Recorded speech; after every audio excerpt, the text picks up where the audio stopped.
Good afternoon, and thank you for joining us today.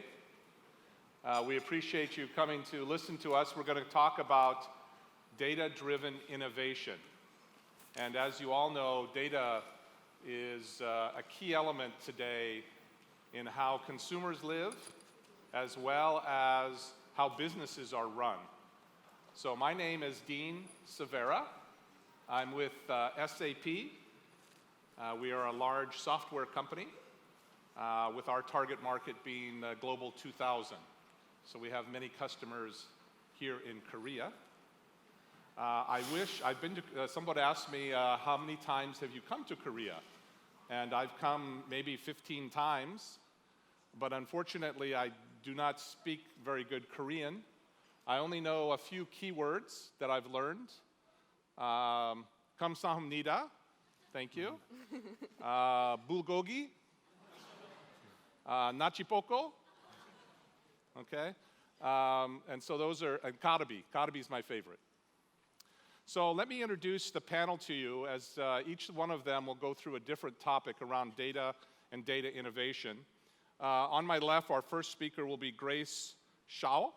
And Grace is currently taking a break from Harvard and co-founded a company in Boston, and she'll tell you more about her company, Kinplex, which is a social media platform for the research community. After Grace, we will have K.E.Y. K.E.Y is a CTO for analysis in China, where they're dealing with tremendous opportunities around data with 1.5 billion people providing data to his company. And then we'll have Aaron Polhamus. Aaron is an American now living in Mexico, works for a company called Creda Justo, which provides small business loans. So he'll tell you about the financial industry and how they're using data. And then I will finish up and talk a little bit about some of the data-driven innovation that we're seeing at SAP and how we're helping our clients move into this new digital transformation age. And then we'll have questions at the end, right before lunch, so there may not be much questions because you guys are probably getting hungry. So let's start first with Grace and have her talk about future of data-driven innovation for the scientific progress. So Grace? Thank you. And here's the clicker. Okay, great. Next and back. Okay. Okay, thank you. Okay, thank you very much, Dean, for the introduction. So my name is Grace. So a little bit more background about me. So I was studying neurobiology at Harvard when I realized that right now scientific information is so scattered and it's hard to follow specific fields and form collaborations. So I founded a company called Kinplex and left Harvard, accepted funding from Peter Thiel, Facebook's first investor, to expand my company full-time. So since Kinplex is at the intersection of science and tech, we have seen a lot of the key innovations that are happening in the scientific world today. So I will be, for my talk, I will be discussing how the latest data-driven innovations are shaping progress in the scientific world.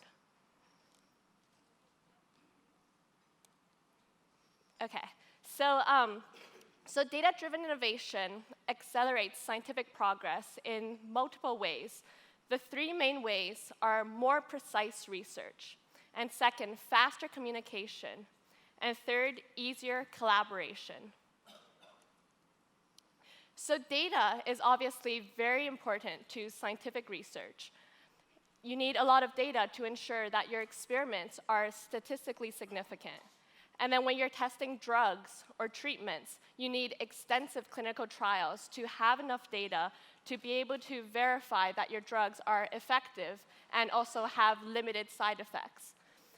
And also, when you make health recommendations or more general conclusions, you need to compile data from so many different studies in order to compile a meta-analysis.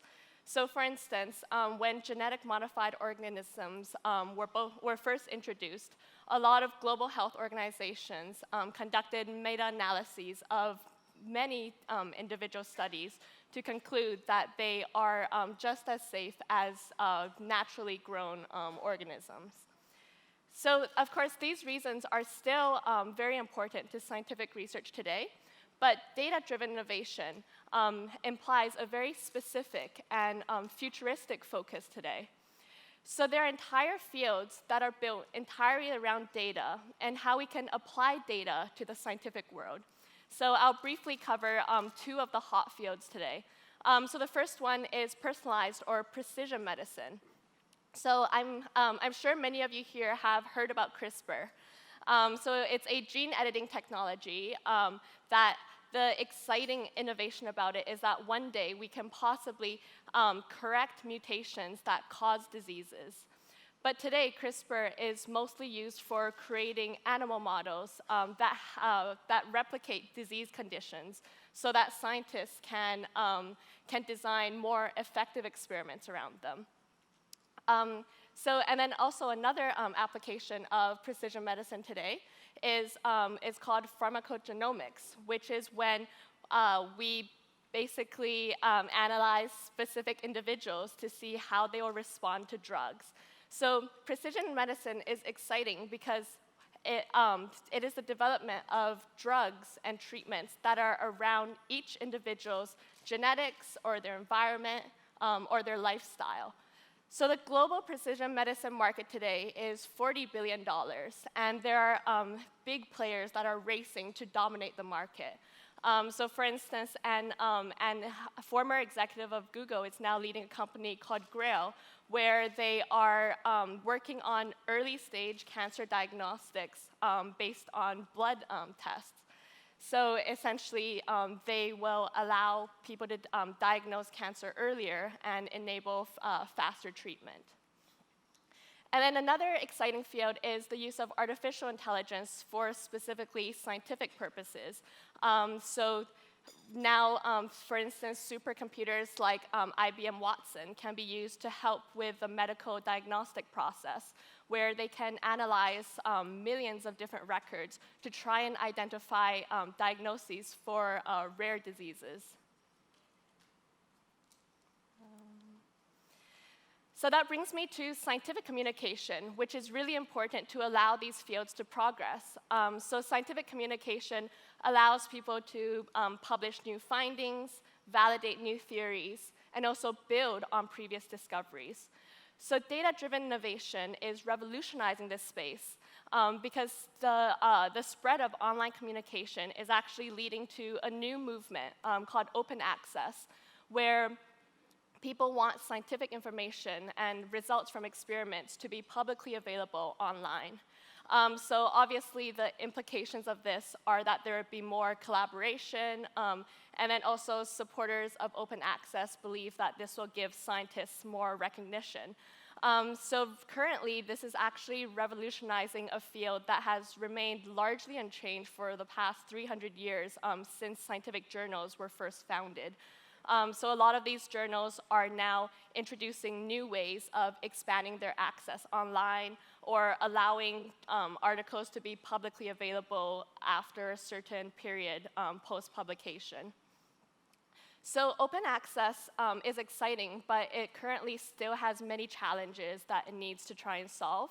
So the most pressing one is, how do we make it financially sustainable, since it costs money to be able to curate and publish and verify information.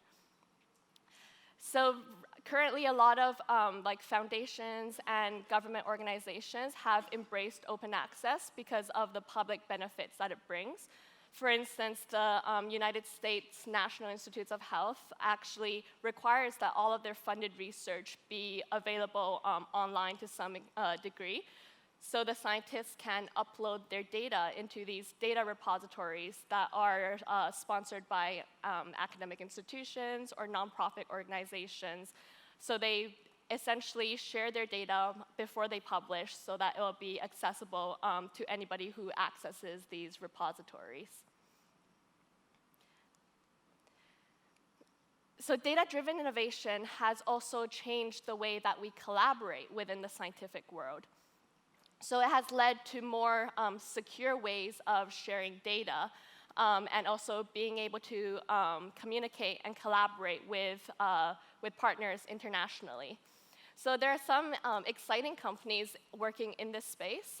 So the Internet of Things is actually making its way towards the scientific world, where you can operate your instruments remotely, like through the cloud, to be able to like oversee your experiments while not being on site.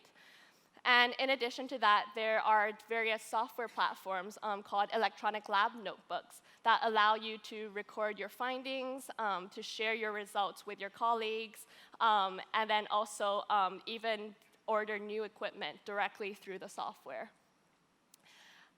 Another exciting development within international collaboration and the data-driven science space is that there are sites and software that allow scientists that are thousands of miles apart to be able to co-author papers online and directly edit papers to be able to publish it together. So I'll just briefly talk about some of the benefits of international collaboration. So it gives us more data to analyze, and also especially for clinical trials, it gives us a broader demographic of data to analyze. It also brings more resources, more funding specifically. Many of the international organizations actually have criteria where projects need to have collaborators from multiple countries in order to even get funding. And in addition, there will be more expertise, more ideas, more perspectives, and more creativity. So this brings me to some of the challenges of data-driven innovation in science. So I've already talked about how it improves more precise research and communication and collaboration, but it also brings up some new issues that we need to address in the modern world.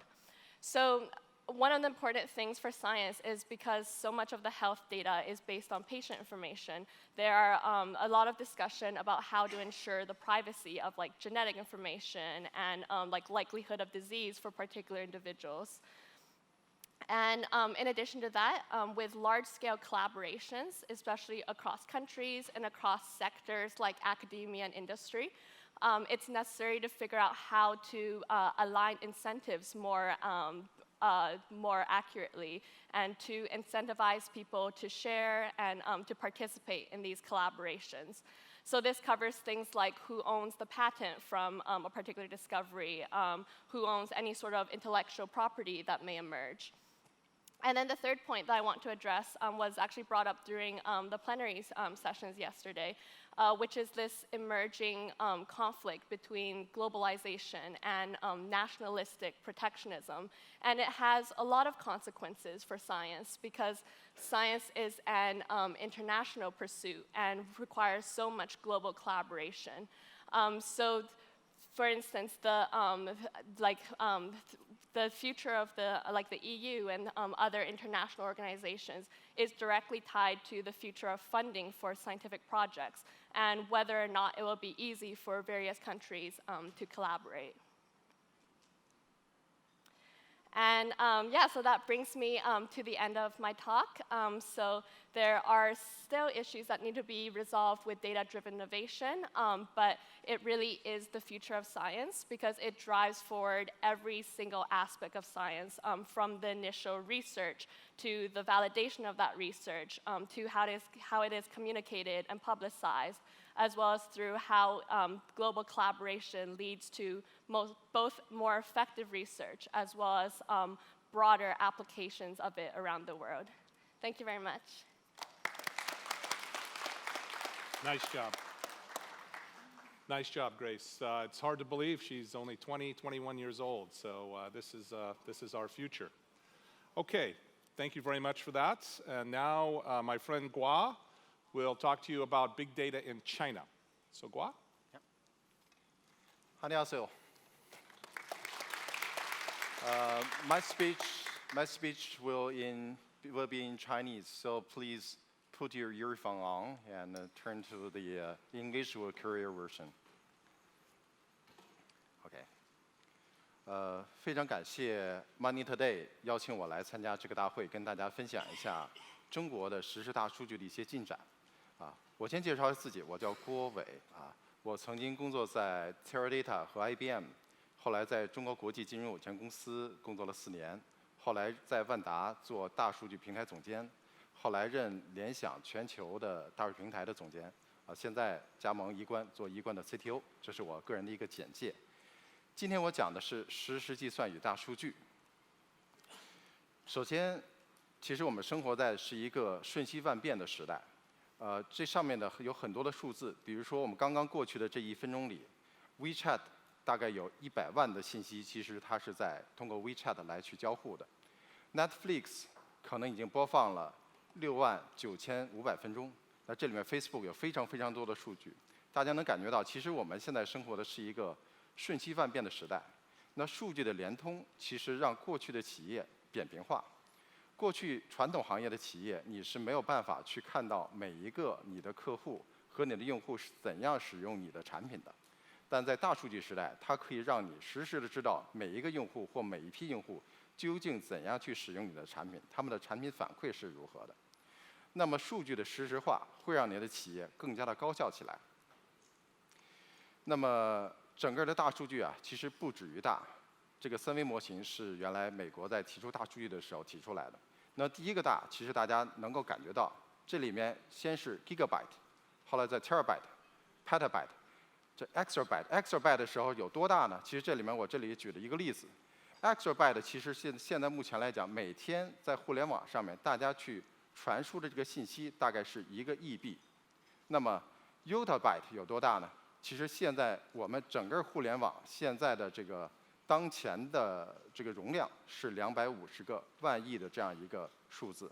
那 prototype 有多大？是将来我们整个的信息宇宙这么大，它是这么大的一个这个信息量。所以首先大数据不止于大，就是它首先这个非常的大，这个是对于每一个现在在做大数据的企业来讲都会遇到的问题。第二个 velocity 指的是快速，非常的快。它现在我们在用一些流的这些处理的这些方法，或者是实时的处理的方式，能够让你知道每一个人现在此时此刻此地你在做什么。这个其实是不仅仅是数据的大，而且要求迅速。第三个我叫做多样化 variety。那这些对于大数据的这些技术专家们，他认为是太难，因为它过去不仅仅是我们看的是结构化的数据。更多的是非结构化的数据，这些数据其实处理起来，这些难度会增加的更加复杂。那么，什么叫实时大数据分析？其实我这里面有一个观点第一呢，我认为数据永远是临时的，分析永远是有时效性的。这里面我举了3个例子。第一个例子叫做不适时的产品推荐。大家在各种电商网站上去购买一些商品，可能都会有这样的经历。你去购买了一个手机，刚刚买完以后，你发现这些推荐引擎又给你推同样的或者类似的手机。我相信在座的各位可能都有这些经历。那是因为他自己的这个推荐引擎不够好吗？是他算法不够精炼吗？其实不是，是因为他的推荐引擎推荐的这条算法并没有拿到你实时交易完成的这个信号获得，所以没有获得这个信号的时候，你的实时数据并没有实时，所以它会非常傻的去一直给你推荐，买了手机还推手机，买了一些这个笔记本电脑还接着给你推荐笔记本电脑，这是它的不适时的这个产品推荐，是一个例子。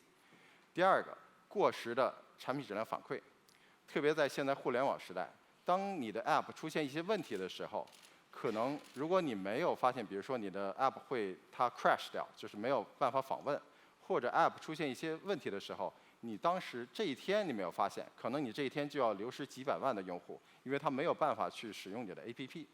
你在第2天再去做你这个 App 去更新或者发现你问题的时候，你的时间已经晚了。所以产品质量的监测也要做到实时。第3呢，就是失效的活动分析与策略。我不知道在座的各位有没有听说过这个中国的双11。中国的双11就像美国的 Black Friday 它是疯狂采购的一天。但采购那一天的所有的这些价格的策略的调整，现在在中国其实已经不是通过人去看每一个网站、每一个品类去调整了，它是通过爬虫去看每一个不同的商业网站上面每一个不同品类它的价格如何，根据我们的价格策略实时去调整淘宝或者京东上面的这些 price。那这些其实都是需要自动化的、实时的数据的产品分析。所以我的观点是，数据永远是实时的，分析永远是有时效性的。那么另一个观点，其实现在人工智能 （artificial intelligence） 是非常的热的。但真的一个企业如果能做到企业 AI 呢，其实它是要分4个步骤。在昨天，其实我分享了一下大数据的4个阶段哈。第一个阶段是 ERP 和 CRM 阶段 ，CRM 阶段也叫做 Data Warehouse 的阶段。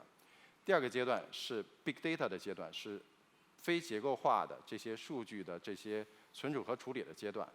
第3个阶段是我提到的 IoT 和 O2O 阶段 ，Internet of Things， 就是大家看到的智能硬件和智能这些设备的大数据、设备级的数据采集下来。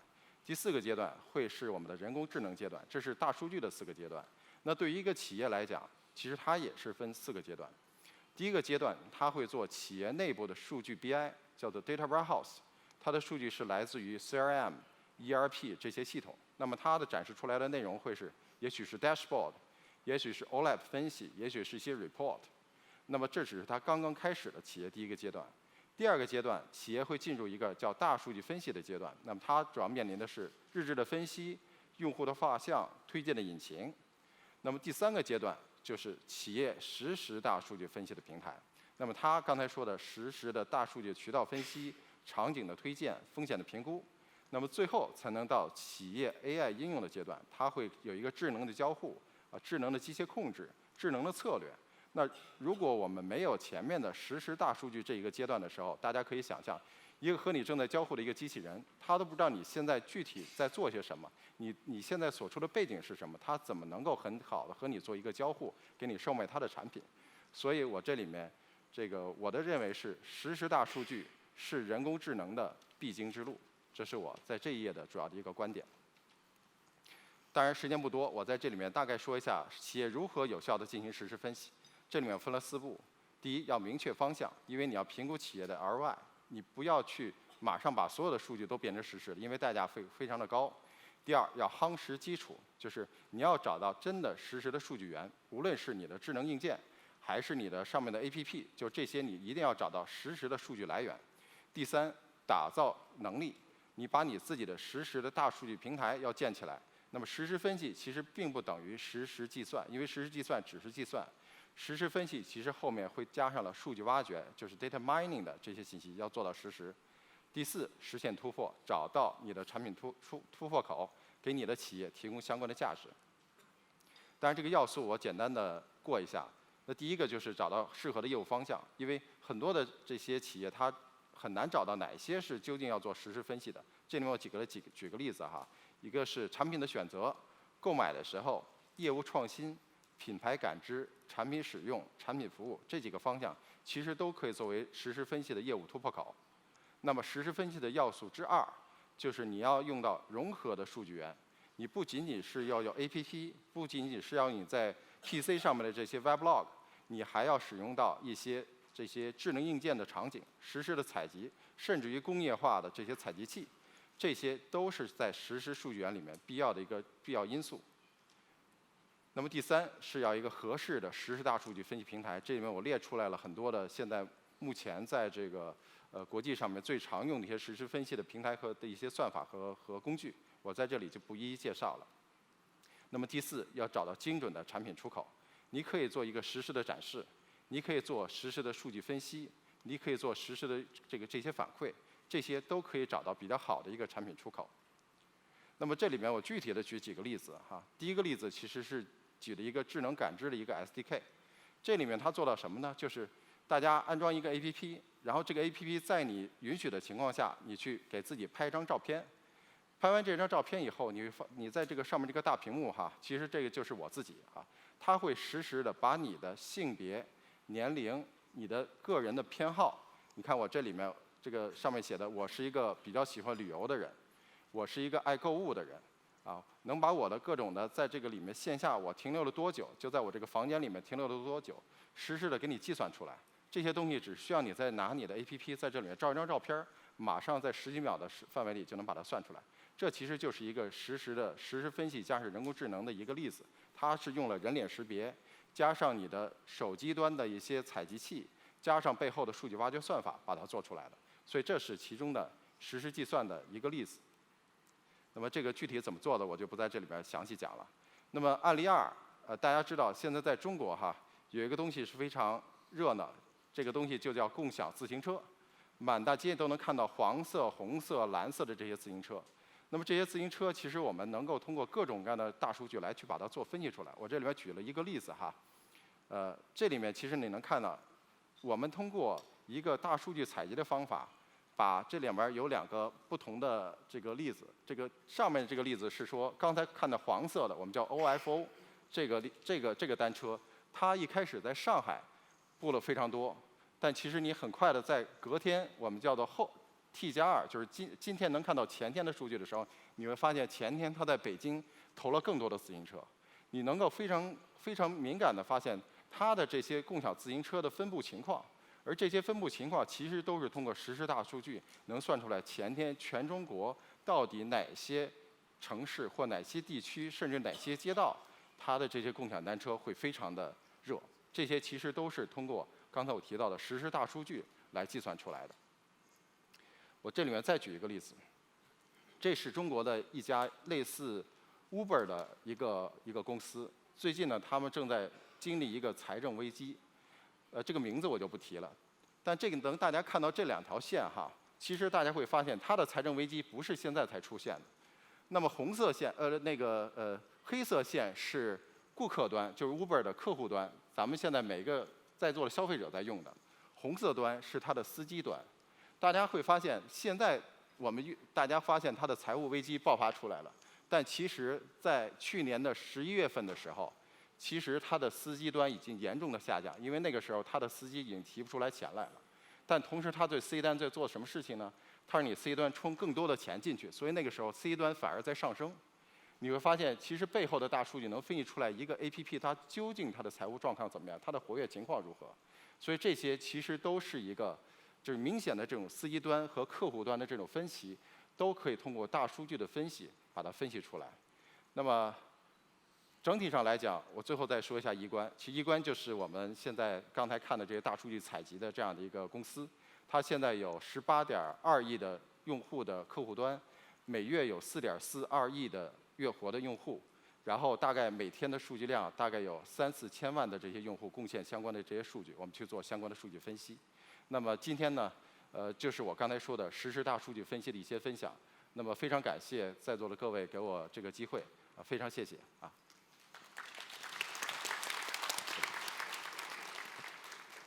Thank you, K.E.Y. Very interesting. A lot going on in China with massive data elements, and the consumers providing lots of that data. So thank you. So now we have my friend from Mexico, my American friend from Mexico, Aaron, and he's going to talk a little bit about when to invest in your data scientist. So Aaron? Thank you, Dean. You can hold on to this. Okay. 안녕하세요.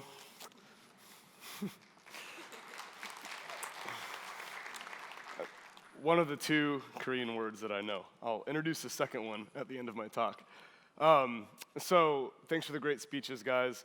I'm going to move more quickly than I planned to because we are short on time and I know that we need to get to lunch. So my name's Aaron. I'm the director of data science at creditjusto.com. We lend to small and medium-sized enterprises in Mexico. We offer a pretty conventional product. It's a housing-backed loan, but we offer that product to people who can't normally get access to it. And the way that we use data science and product engineering to get there is what makes us unique. What I'm going to talk to us about today is, as a fintech startup, actually, by show of hands, how many people are involved in fintech or fintech startups in this room? Okay, not so many of us. Anyways, I hope you find it interesting. I went and found some context to compare Mexican and Korean markets. I won't spend a ton of time on this slide, but basically what this shows us is that the level of venture funding in Korea, venture capital funding to support financial technological innovation, is much, much larger here in this country relative to the size of the economy and certainly relative to the size of the population as Mexico. Doing business is much easier in Korea.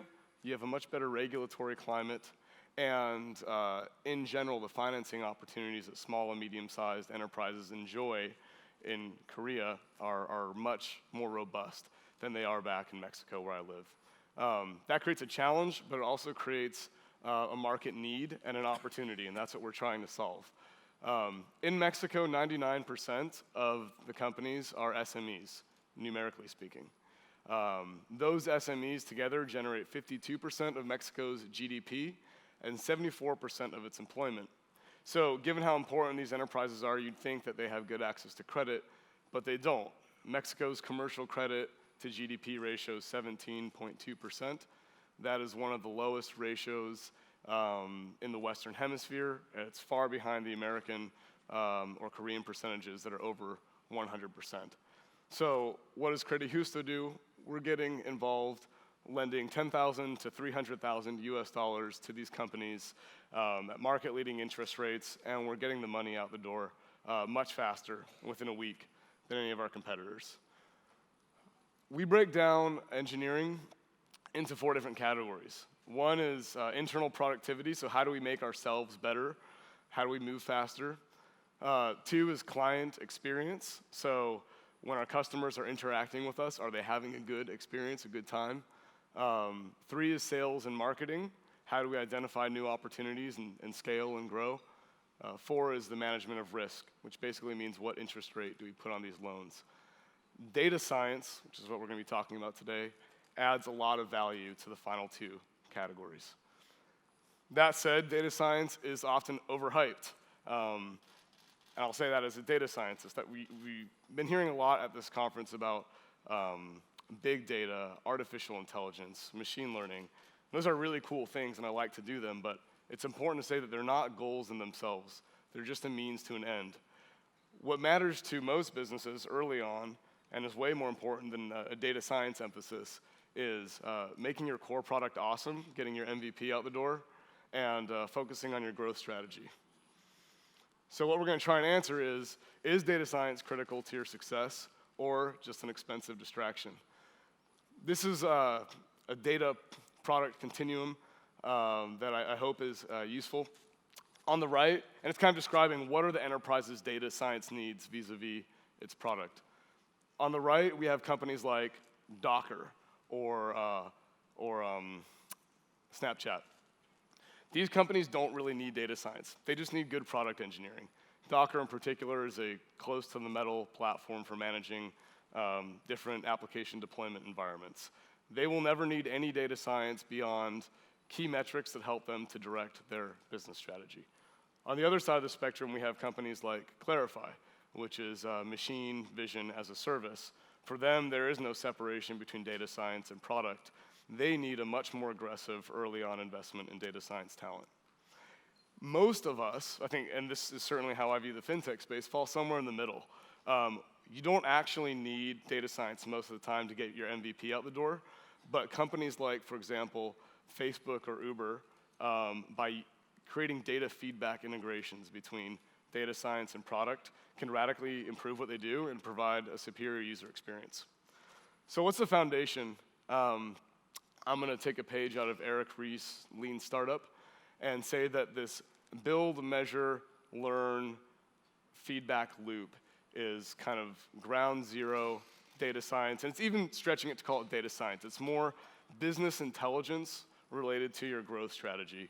Every company, regardless of what they do, whether you're a Docker or a K.E.Y or Uber or Credit Justo, needs to have a way to get product out the door or ads out the door, whatever it is, measure the result of that release, learn a lesson from it, and then feed that lesson back into whatever you do next. That's the only way to learn quickly. It's by far the most efficient way to grow. Everyone needs data science in the sense of making good choices. So from there, other than beyond that base level, what are your data science needs? The two questions that I would encourage you to ask if you're a founder thinking about bringing on board data science is, can our product be dramatically improved with data science? And two, can the way that we allocate resources and make key strategic decisions as a company be radically enhanced by data science? For us, for example, that means making our marketing spend much more efficient and identifying what are called right tail keywords in our Google AdWords space that we're not currently bidding on, but probably should be. Okay, I'm running low on time. I'm gonna do a super quick little graphic. So an example of data science in action. At K.E.Y, we build financial profiles on our customers. We have products that we've designed that take your credentials, and we use those credentials to harvest a financial profile about you that describes who you're transacting with, who you're buying from, who you're selling from, how much, and then we take all that information, we synthesize it, and we make an interest rate decision. We also learn something about your friends. So the green dots in this graph, those are our customers. And the gray dots are a whole bunch of other companies. We've used about 800,000 different economic transactions that we've harvested from 150 customers to generate some initial financial profiles of about 50,000 different Mexican companies. And we're using these profiles not just to understand our customers' finances. Here's some basic cash flow analysis, diversity of income. We feed this economic data to our internal team. We're also exploring how do we use this understanding of an economic system to identify new opportunities and get even better at measuring risk. So again, I'm kind of flying through this in the interest of time, but happy to answer any more questions about that at the session. So if you're a fintech entrepreneur and you're trying to decide what is the timing and what is the level of aggressiveness that I should have in my data science strategy, I recommend that you work your way through the following three questions. One, do we have someone who is literate in data, who knows how to connect data to business objectives, and who can drive the build, measure, learn product iteration cycle? This person doesn't have to be your chief information officer or your CTO. They could be if you want to bring that person in early, but they should be someone who's comfortable interacting with relational databases, who has experience talking about business intelligence in an applied context, and can walk decision makers in your organization through how these series of iterations and experiments you're doing is informing your strategy. Okay, beyond that, does our MVP release, does our MVP deployment require an investment in data science? If the answer to that question is yes, your CTO should be a really awesome data scientist, and that person should be driving the data science product vision forward. Oftentimes, the answer to that question won't be yes. It wasn't yes for K.E.Y, for example. We're 2 years old. I joined the company about a year ago. Before I showed up, we didn't really have a data scientist. We didn't really need one because our MVP is alone. Pretty easy to get out the door. And then number three, what are the decision/resource allocation problems that can be radically improved with data science, and can we make the product a lot better? So that third question is a definite yes for K.E.Y. As you just saw, we have a lot of data that we're using, and we're using it in sophisticated ways to improve our product and give better interest rates to our customers. So for us, working through these three questions implied bringing on professional data science talent after our MVP release. And a big part of my job since then is the manager of both the engineering and data science teams, has been building the two together, looking toward a future when data progressively enhances what we do. I have 2.5 minutes. So a few quick reflections about our own journey as I've looked at 1 year with the company and a little over 2 years of the company's total history. We've done well with having a strong willingness to invest in technology and technologists. We've made the right decisions, I think, when it comes to build versus buy. Happy to talk more about that during Q&A. And we've really, since deciding to focus on data science, we have integrated our data science and engineering teams All data scientists at Credit Husto are also engineers, with a possible exception of myself. I'm not that great of a software engineer. But everyone writes code, and we work together, and even myself included, sometimes I get my hands dirty and help the guys make progress. Things that I think we could have done better. We lacked that information analytics leader from day one, and kind of going back and breathing data-driven decision-making into a company a year and a half after the fact has been super, super productive. It's also been a bit rockier than it would have otherwise been if we'd started with that early. And then having data science and product engineering teams working interdisciplinarily and cross-functionally with risk, with sales, with back office would have also really helped us to smooth out some of the bugs earlier with our internal product releases for our CRM and loan management platform. So finally, in my final minute, I will say, remember, after all of this talk about data science and product engineering, that this is about people. Our lead engineer, Mateus Pedroso, gave me a fantastic piece of advice when we were in our recruiting phase. He said, make a beautiful garden and let the butterflies come to it.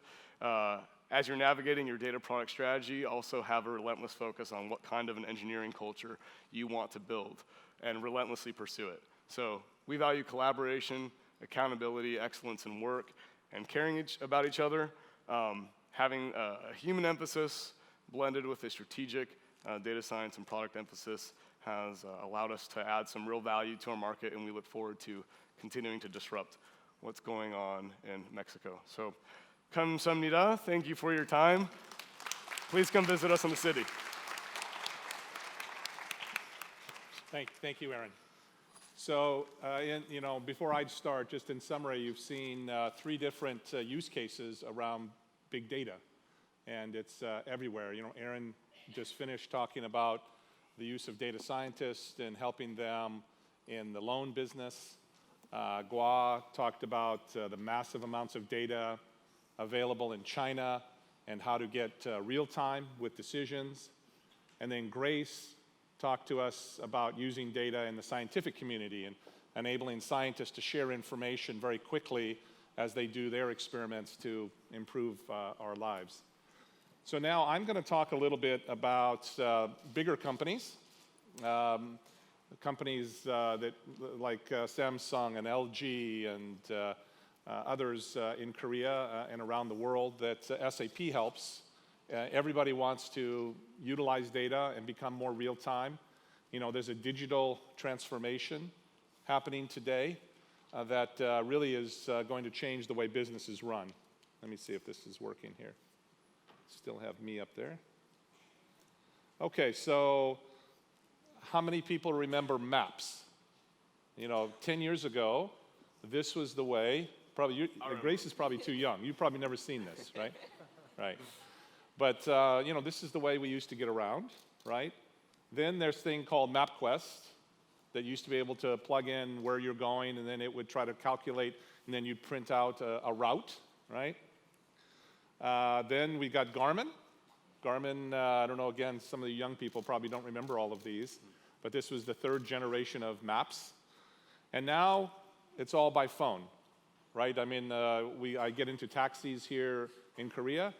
We use Uber in the United States, and it's all done through the phone. And it's probably young people wouldn't know how to go from one place to another without the phone. And this is all about data. It's all about data, location-based data. It's all about routing, understanding where vehicles need to go. And so this has transformed that industry. There's no more maps, right? We've talked, I see in this conference, there was a professor this morning from one of the universities talking about unicorns and talking about this $50 billion unicorn named Uber and how it's changing not only the business of taxis, but it's changing a number of other things. At SAP, we are actually starting to work with Uber to deliver packages. Because Uber, they go from one point to the next point. They don't care if they take people or take packages. So we are starting to talk to them about integrating our systems so that they can deliver packages for us, mainly to consumers, that last mile, okay? Again, this is all information-based. They've created an application that knows where you are. It knows where the taxis are or the people with their rides. It knows routing. It also is sophisticated enough to charge different amounts at different times. So at the baseball game, when you come out to go home, it may be $50. If you come out during a time when it's not busy, it may be $20. So it really fluctuates depending on the number of drivers and the route that you want to take. Another one, I don't know, do you have Airbnb in Korea? Yes. Okay. I mean, another one that's transformed the hotel industry, where people's homes are their hotels. They utilize beds, rooms, couches to rent and to make extra money. Again, all data-based, right? The data needs to be in the system about what you can provide. It brings people who want to visit new places or live in new environments with people who have those types of solutions, facilities in their cities. Again, very, very data-based. Another project that we're working on that's probably of interest to Korea, because you are very much a car culture, is the connected car. And we're working with the Hyundais, the Kias, Toyotas, Volkswagens, BMWs, SAP is a German company, so Mercedes. We're working with them on utilizing data to improve the whole driving experience. And the whole next level is autonomous cars, which are, your Googles and Teslas are working on as well. But here you've got 4 different use cases around utilizing data to make that driving experience more enjoyable. There's the remote vehicle diagnostics. So sensors are everywhere in the car, and it can tell you if something is going to break. So you can go get maintenance. It tells the maintenance people what is going to break. The area of parking and location-based services. So we had one where we had electric cars, and we would then tell them where the charging stations are, and they would say, yes, I want to go charge. When they went to the charging station, they would get discounts on coffee at Starbucks, which is around the corner, okay? So these are all, again, very rich in data. The data now can be used in real time. That's another key around data, is that we can make real-time decisions to do these types of use cases. We're working with Stanford University on digital genomics. So today, when you go to the doctor, they're sometimes doing genomic testing so that they can understand your background, they understand your digital DNA, and they can then prescribe to help you avoid illness that you or your family may have. So my mother has high blood pressure, so I have high blood pressure, and the earlier they can tell that through DNA, the better, and they can then provide me the medicines that will help me. So we're working with Stanford on ways to analyze data so that, today it takes 1 or 2 weeks to get the DNA information back. We want to be able to do it in an hour when you're visiting. We want the doctor to be able to have the analysis so that he can tell you, hey, this is what we're seeing and this is the action that we're going to take.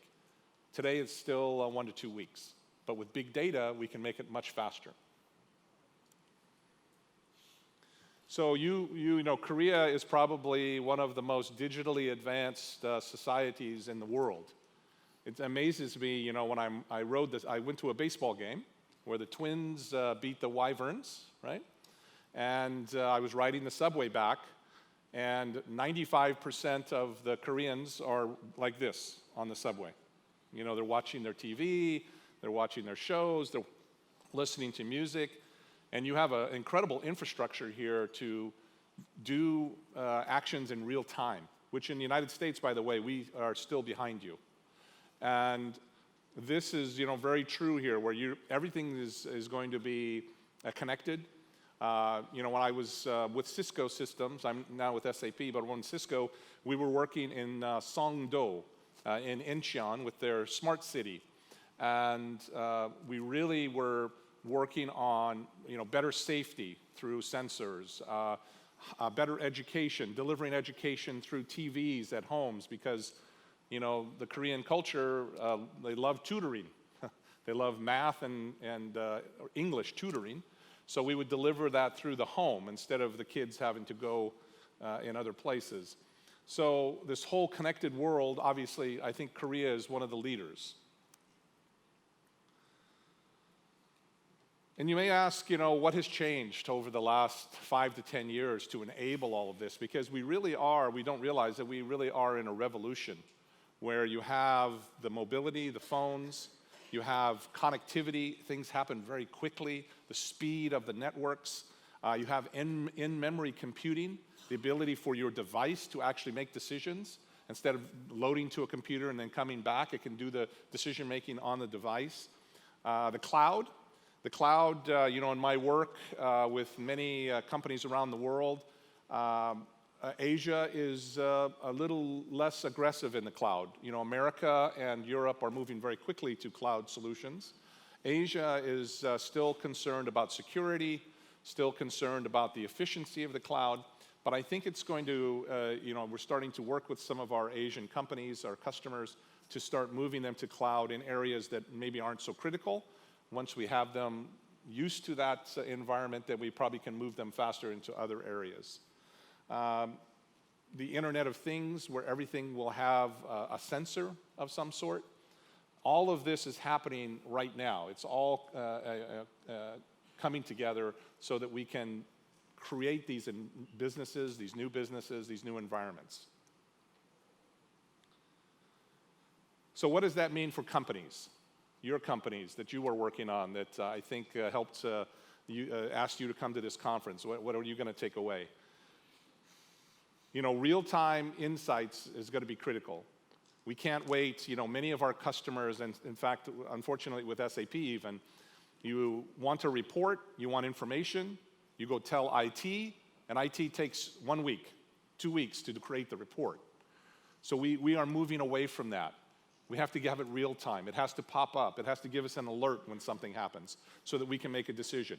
Even now with AI, my colleagues on the panel here mentioned artificial intelligence, predictive analytics. We want the computer to tell us when to do something and where to do it and why to do it. Okay? Processes, that are geared, because you can change. Look at, again, the taxi industry. That whole process of calling a taxi, getting in the taxi, riding, the tips, the payment. Uber changed all of that. You don't pay anything when you get in. You pay through the phone, right? It's all on the back end. You don't tip, right? And so it's just really transformed that. The user experience. Again, if some of you have worked with SAP in the past, SAP was terrible with user experience. We had green screens and all kinds of numbers you had to remember and codes. But now it's all almost touch screen. It's all very intuitive. And then the last piece is this simplified architecture that lowers your total cost of ownership and enables you to collect data very quickly, understand what the data means, and then provide these predictive analytics and advice to go forward. So how are we going to support these real-time businesses? You need immediate real-time capabilities. You have these intelligent and smart businesses that use algorithmic solutions, and the businesses need to be integrated. They need to have all the information flowing across all of the elements. And here's kind of the business architecture, not the IT architecture, right? You have your processes reimagined on the left. Again, what happens when you don't have to pay the bill in the taxi? What does that process look like? You don't need money. They don't need it. I talked to the Uber driver in New York. He was a taxi driver. And I said, what's improved? He said, I don't carry cash, so I don't get robbed anymore. There's no cash. So he said it's wonderful. He's much safer. So that's a huge process improvement, right? You have designed the business with these business models. There's new business models, right? How you make money. SAP is changing. We're moving more towards the cloud. Cloud is software as a service.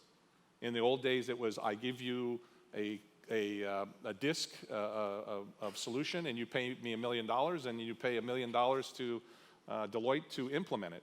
But now we do it $50 per person per month. So that model is changing. And then you have the other capabilities here across the right. So that's just a quick a review of some of the businesses that are changing our world, and they're able to do those changes because of big data, because of analytics, because of real-time capabilities, mobility, all of the elements that I mentioned that create this infrastructure that allows us to really think about new business models and change the way people live, work, and play. So that's it for my presentation. Let's see, let me see what time it is. We might have a couple minutes for questions. So does anybody have any questions for the panel on any of the topics? Data scientists. I've heard Guo can tell you some good Chinese food places in Beijing. And Grace, yes, please. I'll repeat the question. It's for K.E.Y. Maybe you can give an example of how it transforms the lives of the entrepreneurs that get financed. Oh, they're gonna let you talk. Actually, could you give a live example of how your money, your $6,000 to $300,000 loan, transforms the lives of the entrepreneurs in Mexico? Of course. Just one is okay. Maybe Sure. you have many. Thank you for asking. We were considering a joint partnership with a company that sells point-of-sale systems, and the CEO said something interesting to me, which I think perhaps gets to the rationale of your question, which is that investment for a business is like rocket fuel. It can accelerate that business and allow it to get to the next level of productivity, or it can blow up in the business's face, and that debt can be really unproductive. So part of being credit justo, which in Spanish kind of means good credit, just credit, is looking for opportunities where it helps people's lives. So one example is we lent to a Japanese-Mexican man who runs a sushi restaurant. He's been banking with the same large Mexican bank that I won't name for about 15 years. They have access to his entire financial history. He's been an excellent client. He approached them for about $70,000 in order to open up an upstairs sake bar where he could begin to capture part of the night and evening hospitality market. From a business perspective, sake is a much higher margin business than running a kitchen. And he could not get a loan with his own bank or with any other bank anywhere in the Mexican financial sector because the type of property guarantee he was able to offer didn't meet their very stringent requirements. So by doing an analysis on this customer, giving him financing, he was able to open up his sake bar, and I've actually been there and had lunch at that restaurant and seen the new facility, and it's gorgeous, and apparently it's open for business. So one of many examples. Thanks, Eric. Any other questions? I can see you want to, oh, here's one here, over here.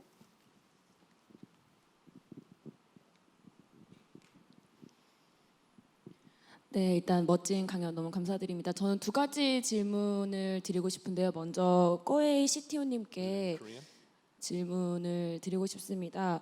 저희 한국의 경우에는 현재 지금 빅데이터가 굉장히 중요한 이슈고 이것들이 국내 대기업들뿐만 아니라 스타트업들까지 이 빅데이터를 어떻게 사용하느냐에 따라서 기업의 전략이 그리고 기업의 성과가 굉장히 달라질 수 있다는 것들을 굉장히 잘 알고 있는데요. 하지만 한국에서는 그 개인정보에 관련된 이슈 때문에 실질적으로 데이터를 가까이서 접근을 해서 그것들이 고객들에게 그리고 사용자들에게 100% 뭔가 와닿지 않는 결과를 만들어내고 있는 상황입니다. 그래서 한국 기업들도 그런 거에 대해서 굉장히 고민을 많이 하고 있는데 이제 중국에서도 이와 같은 이슈가 있는지 있다면 그런 것들을 어떻게 적용해서 해결해 나가고 계시는지가 궁금하고요.